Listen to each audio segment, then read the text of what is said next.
There was a time when mankind knew so much less about the world. We take so much of what's around us as a given, forgetting where it came from. Look around you, and you'll see that almost everything was, at some point, discovered or created by some enterprising or curious human being. The devices you use daily, the symbols making up the language you're reading right now, the mechanics of the electricity powering your home, all the medical marvels that went into keeping you alive and well in this moment.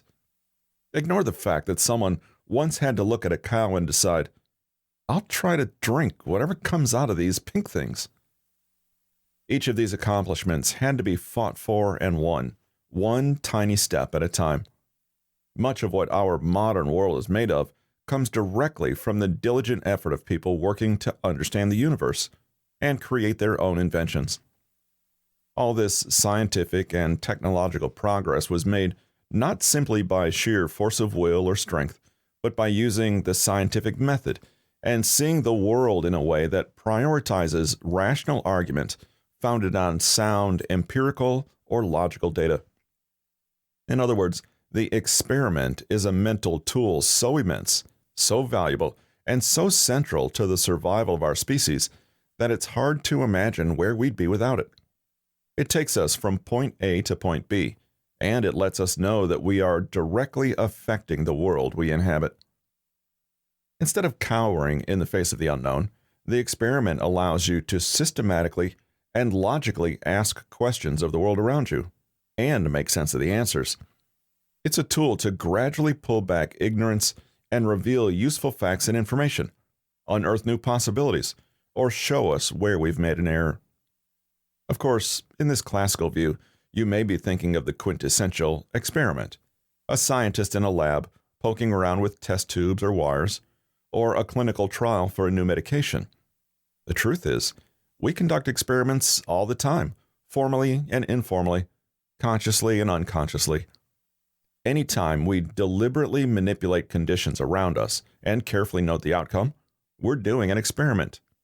Granted, not every experiment is going to be rigorous or perfectly sound.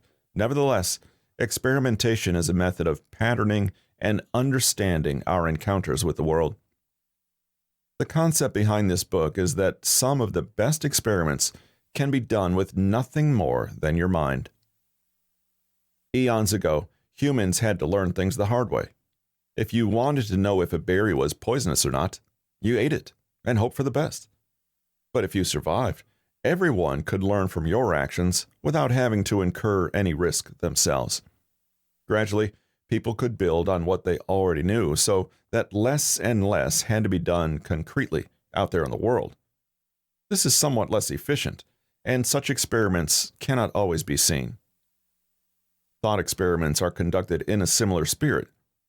If we explore new areas, arguments, and scenarios mentally rather than literally, we're freed from so many limitations.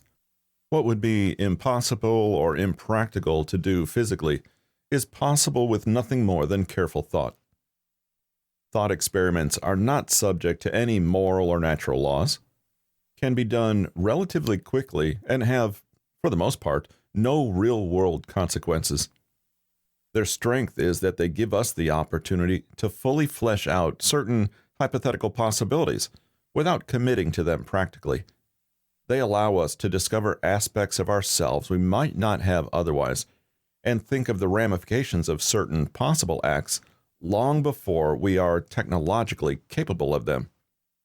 There are countless innovators who, if asked where their inspiration came from, will point to speculative sci-fi from centuries prior, or whimsical what-if questions that spurred their curiosity.